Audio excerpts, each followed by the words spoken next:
ಓಂ ಸ್ವಾಮಿಯೇ ಶರಣಮಯ್ಯಪ್ಪ. ಇದುವೇ ನೋಡಿ ಬಲಗಡೆ ಕಾಣುತ್ತಿರುವುದೇ ಪಂಪಾ ನದಿ. ಇಲ್ಲಿ ಸ್ನಾನ ಮಾಡಿ ಎಲ್ಲ ದರ್ಶನಾರ್ಥಿಯಾಗಿ ಹೋಗುತ್ತಿದ್ದಾರೆ. ಇದುವೇ ಮುಖ್ಯ ದ್ವಾರ. ಎಲ್ಲ ಅಯ್ಯಪ್ಪ ಭಕ್ತರಿಗೂ ಶರಣು. ನಮ್ಮ ಕನ್ನಡ ಯೂಟ್ಯೂಬ್ ಚಾನಲ್ಗೆ ಎಲ್ಲರಿಗೂ ಸ್ವಾಗತ. ನಾವೀಗ ಪಂಪಾಯಿಂದ ಸನ್ನಿಧಾನಕ್ಕೆ ಹೋಗುವ ಸಂಕ್ಷಿಪ್ತ ವಿಡಿಯೋ ಮಾಡುತ್ತಿದ್ದೇವೆ. ಇದಕ್ಕೆ ಚಿಕ್ಕ ಪಾದಯಾತ್ರೆ ಎಂದು ಕರೆಯುತ್ತಾರೆ. ಬನ್ನಿ ಪ್ರಾರಂಭ ಮಾಡೋಣ. ಶಬರಿಮಲೆಗೆ ಬರುವ 98% ಭಕ್ತಾದಿಗಳು ಪಂಪಾಗೆ ಬಂದೇ ಶಬರಿಮಲೆ ಸನ್ನಿಧಾನಕ್ಕೆ ಹೋಗಬೇಕು. ಪಂಪಾ ನದಿಯಲ್ಲಿ ಸ್ನಾನ ಮಾಡಿ ಇಲ್ಲಿ ಪ್ರಾರಂಭವಾಗುವ ಮೊದಲನೇ ಮೆಟ್ಟಿಲಲ್ಲಿ ಕರ್ಪೂರ ಹಚ್ಚಿ ಯಾತ್ರೆ ಸುಗಮವಾಗಲಿ, ಸ್ವಾಮಿಯ ದರ್ಶನ ಸಿಗಲಿ ಎಂದು ಪ್ರಾರ್ಥಿಸುತ್ತಾ ಪ್ರಯಾಣ ಆರಂಭ ಮಾಡುತ್ತಾರೆ. ನೋಡಿ, ಈ ಒಂದು ಚಿತ್ರಣ ಸಾಕು ಅಯ್ಯಪ್ಪ ಸ್ವಾಮಿಯ ಸಂಪೂರ್ಣ ಚರಿತ್ರೆಯನ್ನು ನೆನಪು ಮಾಡುವುದಕ್ಕೆ. ರಾಜ ರಾಜಶೇಖರ ಮತ್ತು ಋಷಿ ಮಣಿಕಂಠನನ್ನು ಎತ್ತಿಕೊಳ್ಳುವ ಹಾಗೆ ಇಟ್ಟಿದ್ದಾರೆ ಇಲ್ಲಿ. ಓಂ ಸ್ವಾಮಿಯೇ ಶರಣಮಯ್ಯಪ್ಪ. ಅಬ್ಬಾ, ಇಲ್ಲಿಂದಲೇ ಇಷ್ಟು ರಶ್ ಇದ್ದರೆ ಬೆಟ್ಟದ ಮೇಲೆ ಹೇಗೆ ನಡೆಯುವುದು?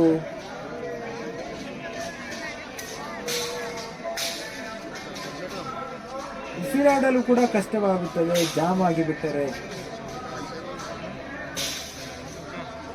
ಈಗ ಆನ್ಲೈನ್ ಬುಕಿಂಗ್ ಇದ್ದವರಿಗೆ ಮಾತ್ರ ಎಂಟ್ರಿ. ಬುಕ್ ಮಾಡದೆ ಬಂದಿರುವವರಿಗೆ ಒಂದು ಸೈಡ್ ನಲ್ಲಿ ಕಾಯಲು ಹೇಳುತ್ತಾರೆ. ಆಧಾರ್ ಕಾರ್ಡ್ ಇಟ್ಟುಕೊಂಡು ಕಾದು ಎಂಟ್ರಿ ಪಾಸ್ ಮಾಡಿ ಒಳಗೆ ಹೋಗಬೇಕಾಗುತ್ತದೆ.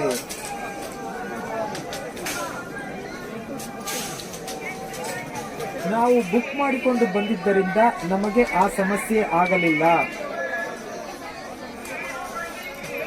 ಶಬರಿಮಲೆಗೆ ಹೋಗುವಾಗ ಈ ಸ್ಥಳ ಬಹಳ ನೆನಪಿನಲ್ಲಿ ಉಳಿಯುತ್ತದೆ.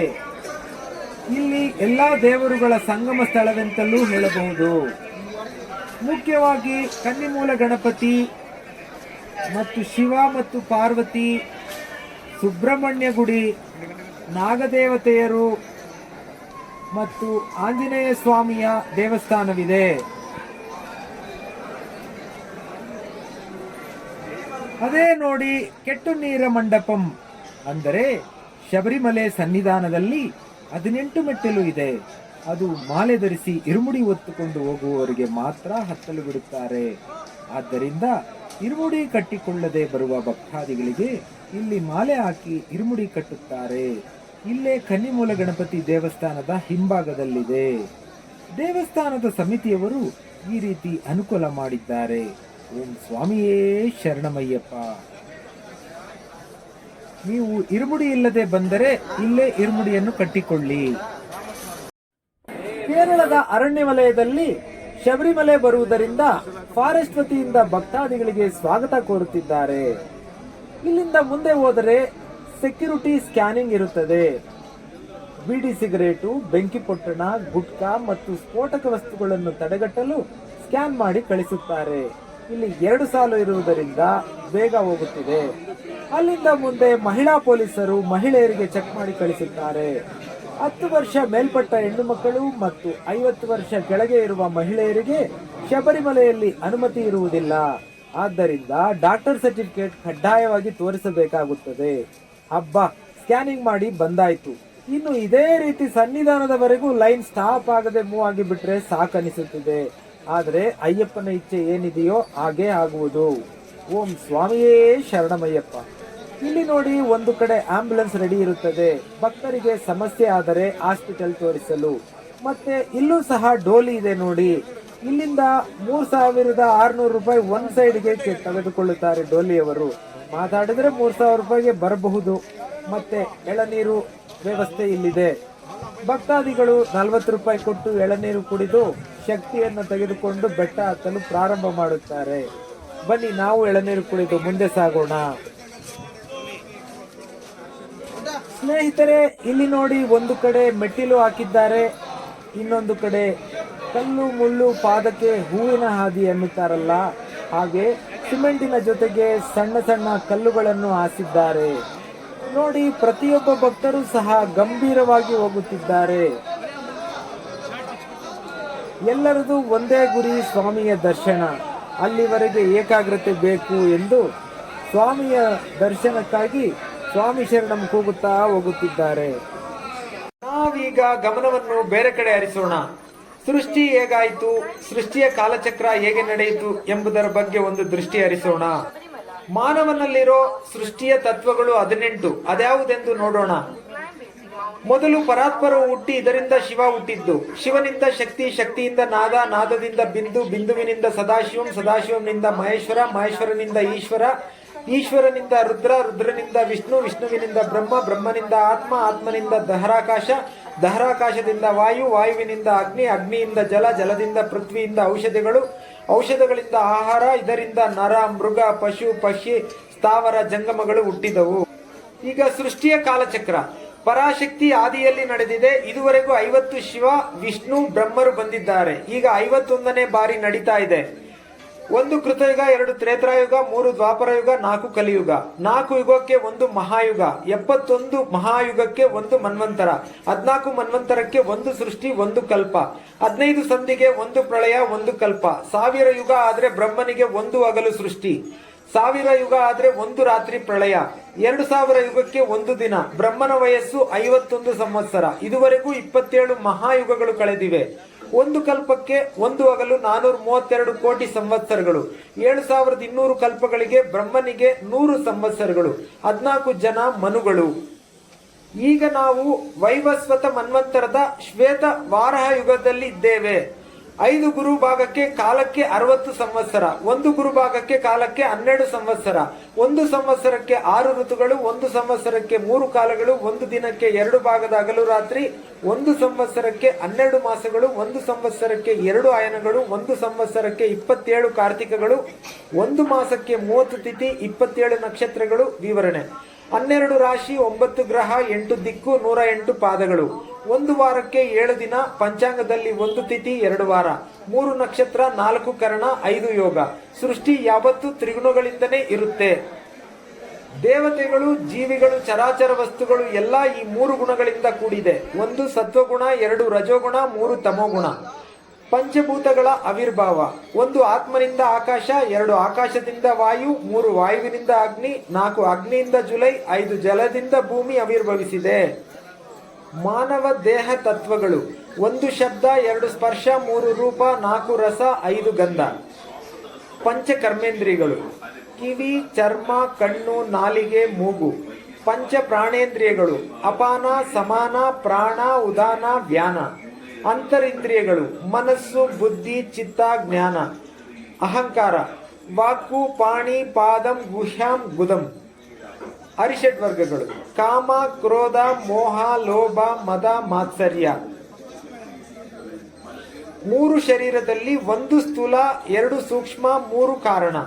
ಅವಸ್ಥೆಗಳು: ಜಾಗೃತ, ಸ್ವಪ್ನ, ಸುಷುಪ್ತಿ.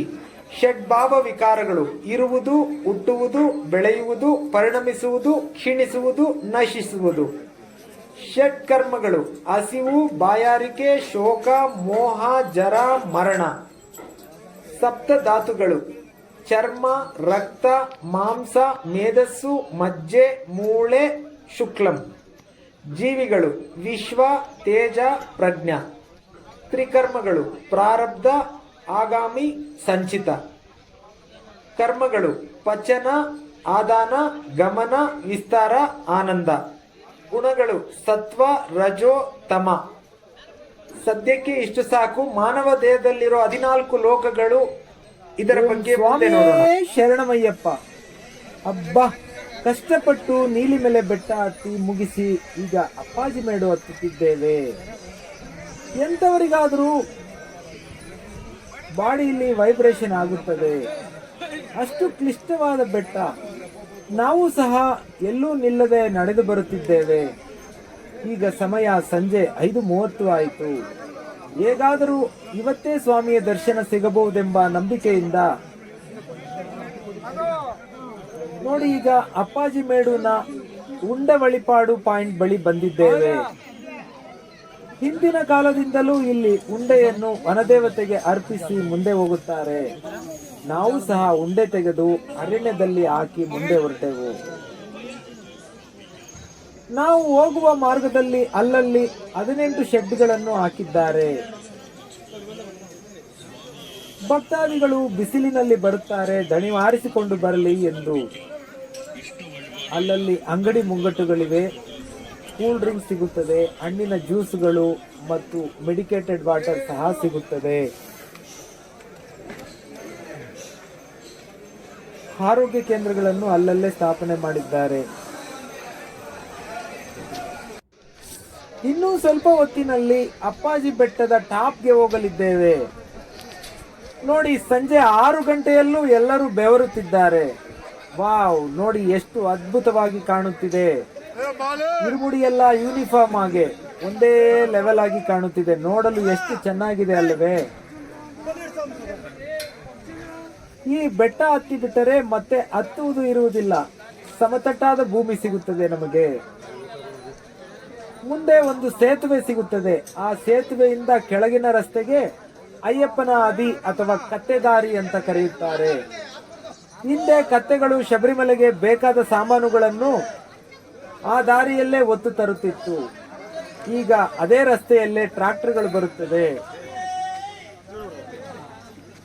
ಅಬ್ಬಾ, ಯಶಸ್ವಿಯಾಗಿ ಅಪ್ಪಾಜಿ ಮೇಡು ಬಂದು ಬಿಟ್ಟೆವು. ಎಲ್ಲೂ ಯಾರೂ ತಡೆ ಹಾಕಲಿಲ್ಲ. ಹಾಗೆ ಸನ್ನಿಧಾನದವರೆಗೂ ಬಿಟ್ಟರೆ ಸೂಪರ್ ಆಗಿರುತ್ತದೆ. ನೋಡೋಣ ಮುಂದೆ ಏನಾಗುತ್ತದೆ ಎಂದು. ಆಗಲೇ ಲೈಟ್ ಹಾಕಿ ಬಿಟ್ಟಿದ್ದಾರೆ.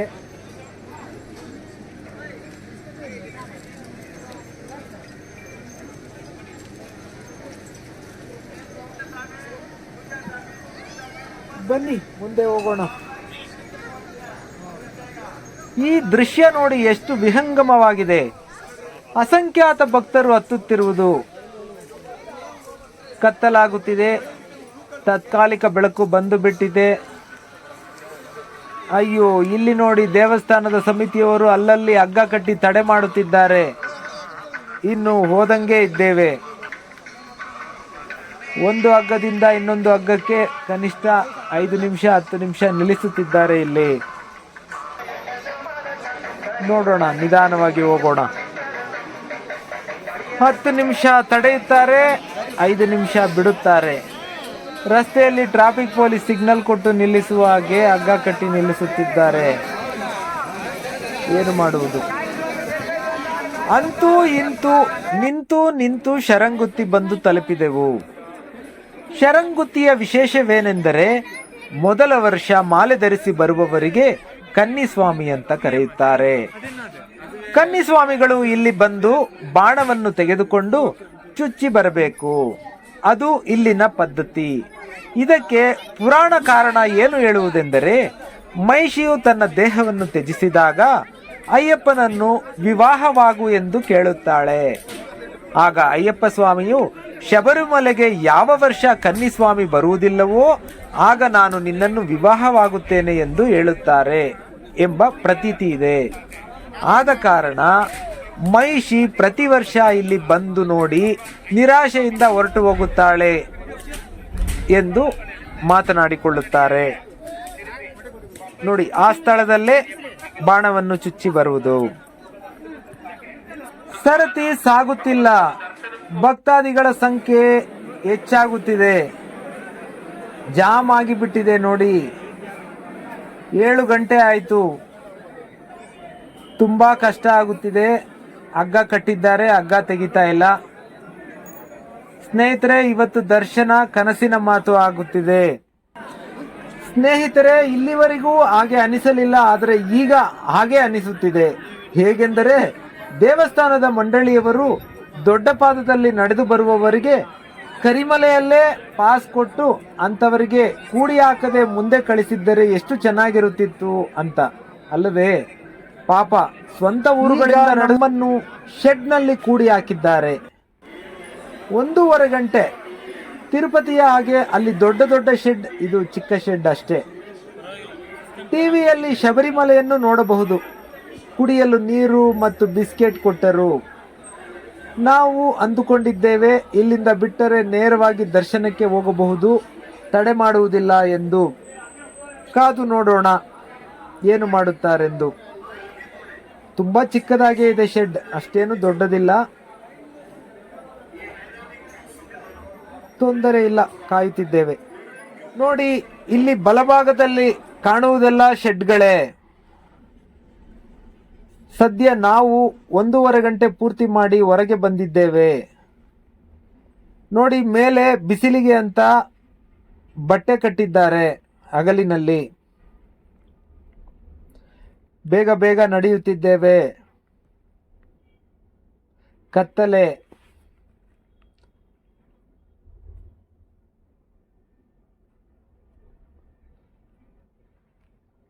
ಆದರೆ ರಸ್ತೆಯಲ್ಲೇ ಬ್ಲಾಕ್ ಆಗಿಬಿಡುತ್ತು. So sad.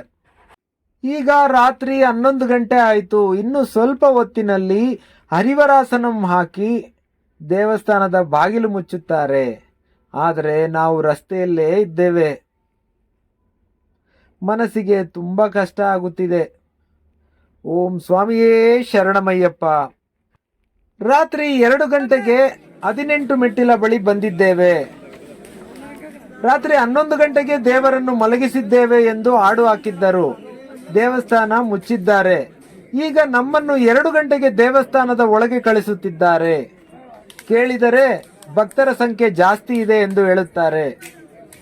ಸ್ನೇಹಿತರೆ, ಏನು ಅನ್ಕೋಬೇಡಿ, ಜನಸಂಖ್ಯೆಯಲ್ಲಿ ನಿಮಗೆ ಸರಿಯಾಗಿ ತೋರಿಸಲು ಸಾಧ್ಯವಾಗುತ್ತಿಲ್ಲ. ತಲೆಯಲ್ಲಿ ಇರುಮುಡಿ ಒಂದು ಕೈಯಲ್ಲಿ ಹಿಡಿದುಕೊಂಡು ಫೋನ್ ಹಿಡ್ಕೊಂಡು ವಿಡಿಯೋ ಮಾಡೋದಕ್ಕೆ ಕಷ್ಟ ಆಗ್ತಾ ಇದೆ. ನೋಡಿ, ಇದು ಕರುಪು ಸ್ವಾಮಿ ಗುಡಿ. ನೋಡಿ, ಇದು ರಕ್ಷಣಾ ದೇವತೆಯ ಗುಡಿ. ನೋಡಿ, ಈಗಲೂ ನೂಕು ನುಗ್ಗಾಟ. ಪೊಲೀಸಿನವರು ಎಳೆದು ಬಿಡುತ್ತಿದ್ದಾರೆ. ನೋಡಿ,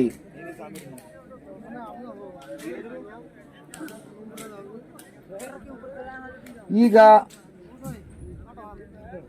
18 ಮೆಟ್ಟಿಲನ್ನು ಮಾತ್ರ ಹತ್ತಿ, ತದನಂತರ ರಾತ್ರಿ 3 ಗಂಟೆಗೆ ದೇವಸ್ಥಾನದ ಬಾಗಿಲು ತೆರೆದಾಗ ಮತ್ತೆ ಬಂದು ದರ್ಶನ ಮಾಡು ಎಂದು ಕಳಿಸುತ್ತಿದ್ದಾರೆ.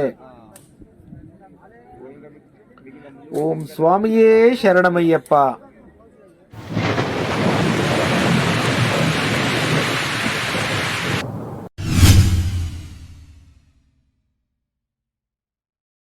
ನೋಡಿ, ಸ್ವಾಮಿಯ ಸನ್ನಿಧಾನ. ದರ್ಶನ ಮಾಡಿ ಎಲ್ಲ ಭಕ್ತರು ಸಂತಸದಿಂದ ಬರುತ್ತಿದ್ದಾರೆ. ಈ ಸುಂದರ ಕ್ಷಣಗಳಿಗಾಗಿ 1.5 ತಿಂಗಳು ಕಷ್ಟಪಟ್ಟು ಸ್ವಾಮಿಯ ಕಾಣಲು ಬಂದಿರುತ್ತಾರೆ. ಇಲ್ಲಿ ನೋಡಿ, ಮೇಲೆ ಮಹಡಿಯಿಂದ ಬಂದು ಮೆಟ್ಟಿಲಿಳಿದು ದೇವರ ದರ್ಶನ ಮಾಡಿ ಹಿಂದಕ್ಕೆ ಬರುತ್ತಿದ್ದಾರೆ. ಇದು ನೋಡಿ, ತುಪ್ಪದ ಕಾಯಿ ಒಡೆಯುವ ಜಾಗ. ಅಂದರೆ ಒಬ್ಬರು ಅಥವಾ ಇಬ್ಬರು ಸ್ವಾಮಿಗಳು ಬಂದಿದ್ದರೆ ಅವರು 2 ತುಪ್ಪದ ಕಾಯಿಯನ್ನು ಒಡೆದು ತುಪ್ಪವನ್ನು ಅಭಿಷೇಕದ ಟಿಕೆಟ್ ತೆಗೆದುಕೊಂಡು ಅಭಿಷೇಕ ಮಾಡಿಸುವುದಿಲ್ಲ. ಅಂತವರು ಇಲ್ಲಿ ಒಡೆದು ತುಪ್ಪವನ್ನು ಟ್ಯಾಂಕ್ನಲ್ಲಿ ಹಾಕುತ್ತಾರೆ. ಅದನ್ನು ಮಂಡಳಿಯವರು ದೇವರ ಅಭಿಷೇಕ ಮಾಡಿ ಡಬ್ಬದಲ್ಲಿ ತುಂಬಿ ಮಾರಿಬಿಡುತ್ತಾರೆ. ದೇವಸ್ಥಾನದ ಹಿಂದೆ ಆವರಣದಲ್ಲಿ ದೇವರಿಗೆ ನಮಸ್ಕರಿಸಿ ನೋಡಿ, ಈ ಅಂಡರ್ ಪಾಸಿಂಗ್ ನಲ್ಲಿ ಹೊರಗಡೆ ತೆರಳಬಹುದು ಅಥವಾ ಮೇಲೆಯಿಂದಲೇ ಮಂಜುಮಾತಾ ಗುಡಿಗೆ ಹೋಗಬಹುದು. ಮೊದಲು ನಿಮಗೆ ಅಂಡರ್ ಪಾಸಿಂಗ್ ಮುಖಾಂತರ ತೋರಿಸುತ್ತೇವೆ, ಬನ್ನಿ. ನೋಡಿ, ಇಲ್ಲಿಂದ ಹೊರಗಡೆ ಬಂದರೆ ದೂರದಲ್ಲಿ ನಮಗೆ ಭಸ್ಮಕುಳ ಕಾಣುತ್ತಿದೆ. ಈಗ ಅಲ್ಲಿಗೆ ಹೋಗೋಣ, ಬನ್ನಿ. ಮೊದಲು ಈ ಭಸ್ಮಕುಳದಲ್ಲಿ ಸ್ನಾನ ಮಾಡಲು ಬಿಡುತ್ತಿರಲಿಲ್ಲ. ಏಕೆಂದರೆ ಇಲ್ಲಿಂದ ನೀರು ತೆಗೆದುಕೊಂಡು ಹೋಗಿ ದೇವರಿಗೆ ಅಭಿಷೇಕ ಮಾಡುತ್ತಿದ್ದರು. ಆದರೆ ಈಗ ಇಲ್ಲಿಂದ ನೀರು ತೆಗೆದುಕೊಂಡು ಹೋಗಿ ಅಭಿಷೇಕ ಮಾಡುವುದಿಲ್ಲ. ಅದಕ್ಕಾಗಿ ಭಕ್ತಾದಿಗಳಿಗೆ ಸ್ನಾನ ಮಾಡಲು ಬಿಟ್ಟಿರುತ್ತಾರೆ. ನೋಡಿ, ಕೊಳದ ಮಧ್ಯದಲ್ಲಿ ಒಂದು ಕಾರಂಜಿ ಬೇರೆ ಇದೆ.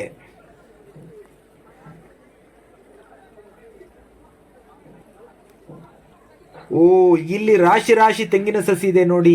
ಇದೆಲ್ಲ ಹೇಗೆ ಬಂತು ಎಂದರೆ 18 ವರ್ಷ ಮಾಲೆ ಧರಿಸಿದ ಅಯ್ಯಪ್ಪ ಭಕ್ತರು 18ನೇ ವರ್ಷ ತೆಂಗಿನ ಸಸಿ ತಂದು ನೆಡುವುದು ವಾಡಿಕೆ. ತನ್ನ ಅಯ್ಯಪ್ಪ ಸ್ವಾಮಿ ವ್ರತಯಾತ್ರೆ ಪೂರ್ಣಗೊಂಡಿತು ಎಂದು. ಒಂದೊಂದು ಮೆಟ್ಟಿಲಿಗೆ 1 ವರ್ಷ ಪೂರ್ಣವಾಗುತ್ತದೆ. ಪ್ರತಿ ವರ್ಷ ನೆಟ್ಟು ಹೋಗುತ್ತಾರೆ.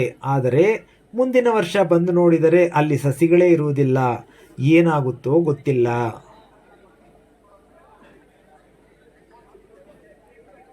ನೋಡಿ, ಎಷ್ಟು ಕಷ್ಟಪಟ್ಟು ಭಕ್ತಾದಿಗಳು ತಂದು ಸಸಿಗಳನ್ನು ಇಟ್ಟಿದ್ದಾರೆ ಇಲ್ಲಿ.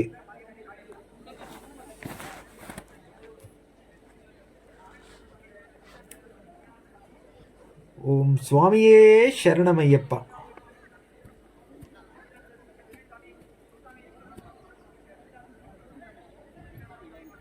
ನೋಡಿ, ಭಸ್ಮಕುಳದಲ್ಲಿ ನೀರು ಎಷ್ಟು ಶುಭ್ರವಾಗಿದೆ. ಸ್ನಾನ ಮಾಡಲು ಬಹಳ ಚೆನ್ನಾಗಿದೆ.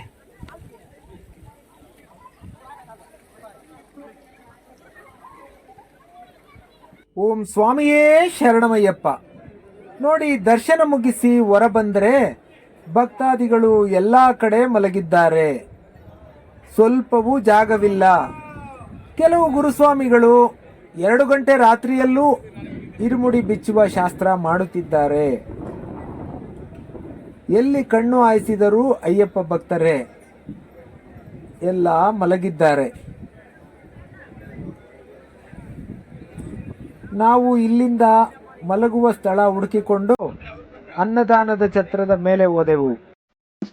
ಓಂ ಸ್ವಾಮಿಯೇ ಶರಣಮಯ್ಯಪ್ಪ. ನಾವು ಈಗ ಶಬರಿಮಲೆಯಲ್ಲಿ ಮುಖ್ಯವಾದ ಸ್ಥಳಕ್ಕೆ ಬಂದಿದ್ದೇವೆ. ಅದೇನೆಂದರೆ ಮಂಜುಮಾತಾ ದೇವಸ್ಥಾನ. ನೋಡಿ, ಅದೇ ಮಂಜುಮಾತಾ ದೇವಸ್ಥಾನ. ಇಲ್ಲಿ ಎಷ್ಟೊಂದು ಮಂದಿರಗಳಿವೆ, ನೋಡೋಣ ಬನ್ನಿ.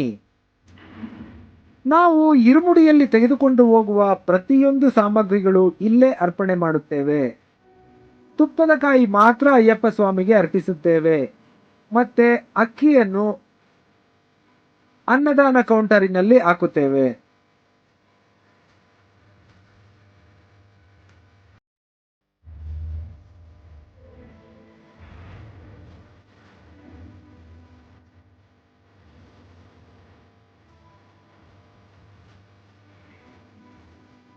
ನೋಡಿ, ಈ ಮಂದಿರಕ್ಕೆ ಅರಿಶಿಣದ ಅರ್ಪಣೆ ಮಾಡುತ್ತೇವೆ. ನೋಡಿ, ತೆಂಗಿನಕಾಯಿ ಉರುಳಿಸಿಕೊಂಡು ಹೋಗುವುದು ಮಂಜುಮಾತಾ ದೇವಸ್ಥಾನಕ್ಕೆ. ಭಕ್ತಾದಿಗಳು 3 ಸುತ್ತು ತೆಂಗಿನಕಾಯಿಯನ್ನು ಉರುಳಿಸಿ ಹಾಗೆ ಬಿಟ್ಟು ಹಿಂದೆ ವಾಪಸ್ ಹೋಗುತ್ತಾರೆ. ಇಲ್ಲಿ ಸಾಲಾಗಿ ಶಾಸ್ತ್ರ ಹೇಳುವವರು ಕುಳಿತಿದ್ದಾರೆ. ಭಕ್ತಾದಿಗಳನ್ನು ಕರೆದು ಶಾಸ್ತ್ರ ಹೇಳುತ್ತಾರೆ.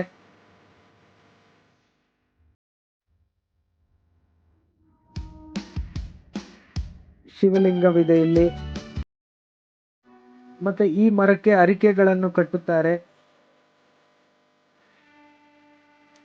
ಇದು ಮಣಿಮಂಟಪ. 2ನೇ ವರ್ಷ ಬರುವಂತ ಅಯ್ಯಪ್ಪ ಸ್ವಾಮಿ ಭಕ್ತರು ಗಂಟೆಯನ್ನು ತಂದು 2ನೇ ವರ್ಷದ ಪ್ರತೀಕವಾಗಿ ಇಲ್ಲಿ ಕಟ್ಟಿ ನಮಸ್ಕರಿಸಿ ಹೋಗುತ್ತಾರೆ. ಇಲ್ಲಿ ನೋಡಿ, ವಿಭೂತಿ ಇದರ ಒಳಗಡೆ ಹಾಕಿದ್ದಾರೆ ಎಲ್ಲ.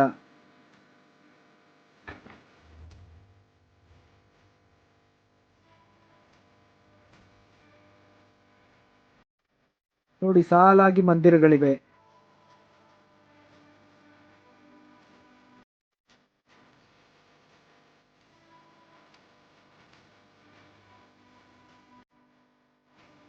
ಅಯ್ಯಪ್ಪ ಸ್ವಾಮಿ ಭಕ್ತರು ಎಲ್ಲಾ ಕಡೆ ಮಲಗಿದ್ದಾರೆ. ಇದು ನವಗ್ರಹ ಮಂಟಪ.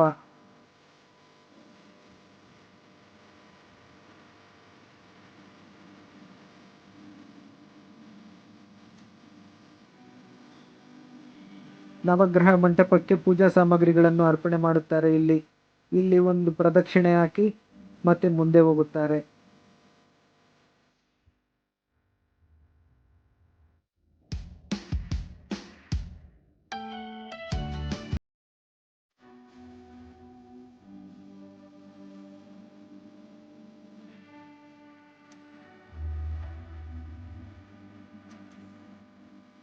ತೆಂಗಿನಕಾಯಿ ಸೇವೆ ನೋಡಿ ಹೇಗೆ ಉರುಳಿಸಿಕೊಂಡು ಬರುತ್ತಿದ್ದಾರೆ.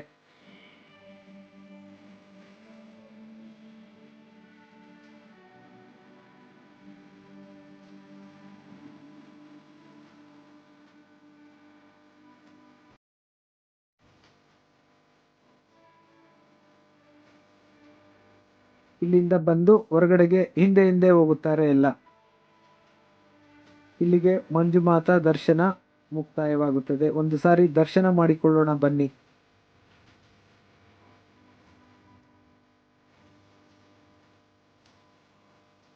ಭಕ್ತಾದಿಗಳ ಸಂಖ್ಯೆ ಹೆಚ್ಚಾಗಿರುವುದರಿಂದ ಸರಿಯಾಗಿ ದರ್ಶನ ಆಗುವುದಿಲ್ಲ. ಸಾಧ್ಯವಾದಷ್ಟು ತೋರಿಸುತ್ತೇವೆ, ದರ್ಶನ ಮಾಡಿಕೊಳ್ಳಿ.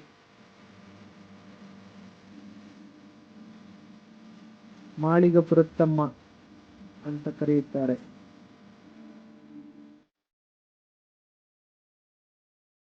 ನಾವು ಶಬರಿಮಲೆಗೆ ಬಂದ ತಕ್ಷಣ ಎಲ್ಲಿ ನೋಡಿದರೂ ತುಪ್ಪದ ವಾಸನೆ ತುಂಬಿರುತ್ತದೆ. ಆ ತುಪ್ಪದ ಪರಿಮಳ ಎಲ್ಲಿಂದ ಬರುತ್ತದೆ ಎಂದು ಹುಡುಕಾಡುತ್ತಿದ್ದರೆ ನೋಡಿ, ಇಲ್ಲಿಂದನೇ ಬರುತ್ತದೆ. ನೋಡಿ, ಇಲ್ಲೇ ತುಪ್ಪದ ಹೋಮಕುಂಡ ಇದೆ. ನಾವು ಇರುಮುಡಿ ತುಪ್ಪದ ಕಾಯಿ ಒಡೆದು ತುಪ್ಪವನ್ನು ಅಭಿಷೇಕಕ್ಕೆ ಕೊಟ್ಟು ತುಪ್ಪದ ತೆಂಗಿನಕಾಯಿಯನ್ನು ಈ ಹೋಮಕುಂಡದಲ್ಲಿ ಅರ್ಪಿಸುತ್ತೇವೆ ನೋಡಿ. ಎಷ್ಟು ದೊಡ್ಡ ತೆಂಗಿನಕಾಯಿ ರಾಶಿ ಇದೆ ಇಲ್ಲಿ. ಇಲ್ಲಿ ಕಾಣುತ್ತಿರುವುದೇ ಪ್ರಸಾದ ಕೌಂಟರ್. ಅಪ್ಪಂ ಅರವಣ ಇಲ್ಲಿ ಸಿಗುತ್ತದೆ. ಬೆಟ್ಟದ ಮೇಲೆ 4-5 ಕಡೆ ಪ್ರಸಾದ ವಿತರಣೆ ಮಾಡುತ್ತಾರೆ.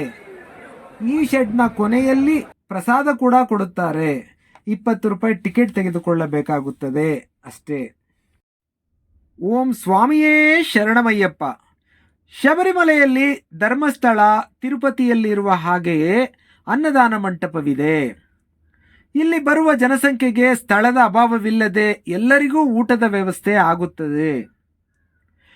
ಬೆಳಿಗ್ಗೆ ಪುಟ್ಟು ಅಥವಾ ಉಪ್ಪಿಟ್ಟು ಕೊಡುತ್ತಾರೆ. ಅನ್ನದಾನ ಮಂಟಪದ ಮೇಲೆ ವಿರಿ ವ್ಯವಸ್ಥೆ ಇರುತ್ತದೆ. ವಿರಿ ಅಂದರೆ ಮಲಗಲು ಸ್ಥಳ. ಒಂದು ಚಾಪೆ ಕೊಡುತ್ತಾರೆ. ಒಂದು ವಿರಿಗೆ 50 ರೂಪಾಯಿ. ನೋಡಿ, ಅನ್ನದಾನದ ಮಂಟಪದ ಎದುರು ಪ್ರಸಾದ ಕೌಂಟರ್ ಇದೆ. ಅದರ ಪಕ್ಕದಲ್ಲೇ ದೊಡ್ಡ ಮಂಟಪ ಹೊಂದಿದೆ ನೋಡಿ. ಇಲ್ಲೇ ಭಕ್ತಾದಿಗಳು ಇರುಮುಡಿ ಶಾಸ್ತ್ರ ಮಾಡುತ್ತಾರೆ.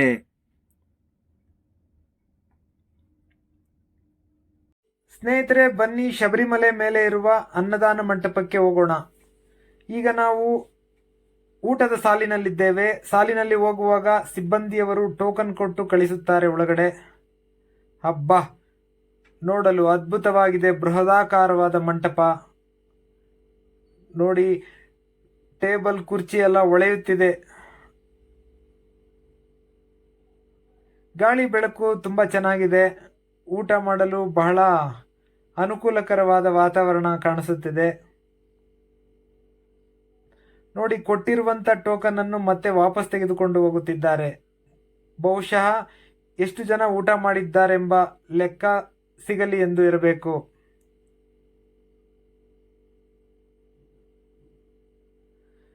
ಭಕ್ತಾದಿಗಳೆಲ್ಲ ಇರುಮುಡಿಯನ್ನು ಭಗವಂತನಿಗೆ ಸಲ್ಲಿಸಿ ಆರಾಮಾಗಿ ಈಗ ಬಂದಿದ್ದಾರೆ ಎಲ್ಲ ಊಟ ಮಾಡಲು.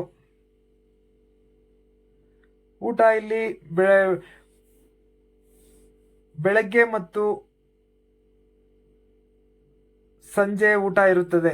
ಬೆಳಗ್ಗೆ ಅಂದರೆ 11 ಗಂಟೆಗೆ ಪ್ರಾರಂಭವಾಗುತ್ತದೆ. 11 ಗಂಟೆಯಿಂದ 3 ಗಂಟೆವರೆಗೂ ಇರುತ್ತದೆ. ಮತ್ತೆ ಸಂಜೆ 7 ಗಂಟೆಗೆ ಪ್ರಾರಂಭವಾದರೆ 10 ಗಂಟೆವರೆಗೂ ಊಟ ಇಲ್ಲಿ ಸಿಗುತ್ತದೆ ನೋಡಿ. ಇಲ್ಲಿ ಫ್ರೀ ಟಾಯ್ಲೆಟ್ಸ್ ಬ್ಲಾಕ್ಸ್. ಇದೆಲ್ಲ ಯಾಕೆ ಹೇಳುತ್ತೇನೆ ಅಂದರೆ, ಮಾತನಾಡಬೇಕಲ್ಲವೇ, ಅದಕ್ಕಾಗಿ ಹೇಳುತ್ತಿದ್ದೇನೆ. ನಾನು ಇದಕ್ಕೆ ಒಂದು ಹಾಡನ್ನು ಹಾಕಿದ್ದೆ, ಸ್ವಾಮಿ ಅಯ್ಯಪ್ಪನ ಹಾಡನ್ನು. ಅದು ಕಾಪಿರೈಟ್ ಅಂತ ಬಂತು. ಅದಕ್ಕೆ ಮತ್ತೆ ಅದನ್ನು ತೆಗೆದುಬಿಟ್ಟು ನಾನು ಮಾತಾಡಿರೋದನ್ನೇ ಹಾಕಿದ್ದೇನೆ. ಇಲ್ಲಿ ಎಲ್ಲ ರೀತಿಯ ಹೋಟೆಲುಗಳು ಸಿಗುತ್ತದೆ. ಆಂಧ್ರದವರಿಗೆ ಆಂಧ್ರ ಶೈಲಿ, ತಮಿಳುನಾಡಿನವರಿಗೆ ತಮಿಳುನಾಡು ಶೈಲಿ, ಕರ್ನಾಟಕದವರಿಗೆ ಕರ್ನಾಟಕ ಶೈಲಿಯ ಊಟಗಳು ಸಿಗುತ್ತದೆ. ಇದು ನೋಡಿ, ಇಲ್ಲಿ ಉಚಿತವಾದ ವಿರಿಗಳು ಸಿಗುತ್ತದೆ ಮಲಗಲು. ಇದು ದೇವಸ್ಥಾನದ ವತಿಯಿಂದ ಸಿಗುವಂಥದ್ದು.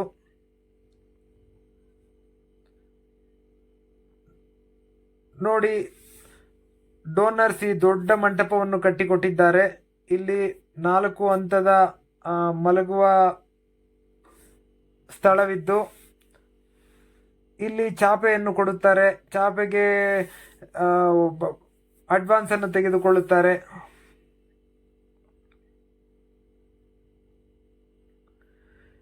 ನಾವು ಚಾಪೆ ತೆಗೆದುಕೊಂಡಿಲ್ಲವೆಂದರೆ ಎಲ್ಲಿ ಜಾಗ ಇದೆಯೋ ಅಲ್ಲಿ ನಾವು ಆರಾಮವಾಗಿ ಮಲಗಿಕೊಳ್ಳಬಹುದು. ಯಾರೂ ಕೇಳುವುದಿಲ್ಲ.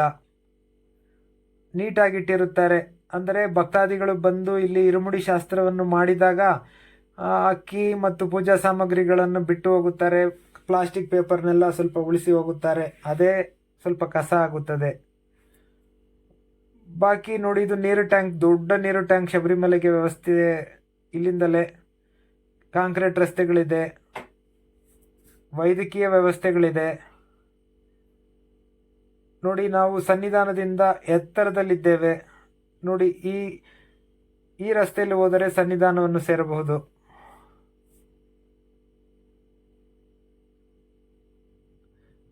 ಯಾರು ಇಲ್ಲಿ ಹೆಚ್ಚಾಗಿ ಸುತ್ತಾಡಲು ಓಡಾಡಲು ಬರುವುದಿಲ್ಲ. ಯಾಕೆಂದರೆ ಸಾಕಾಗಿರುತ್ತದೆ.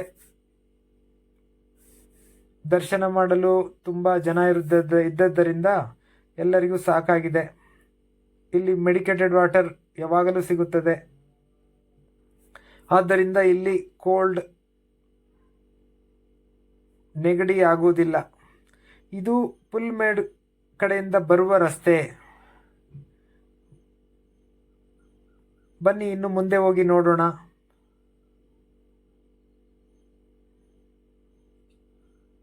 ನೋಡಿ, ಇವರೆಲ್ಲ ಪುಲ್ಮೇಡು ರಸ್ತೆಯಿಂದ ಶಬರಿಮಲೆಗೆ ಬಂದಿರುವಂತವರು.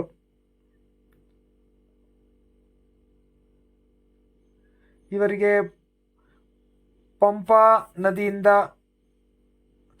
ಎಷ್ಟು ಜನ ಇತ್ತು ನಾವು ಬರುವಾಗ, ಅಷ್ಟು ಕ್ರೌಡ್ ಇರಲ್ಲ ನೋಡಿ. ಖಾಲಿ ಒಂದೊಂದು 5 ಜನ 10 ಜನ ಈ ರೀತಿ ಬರುತ್ತಿದ್ದಾರೆ.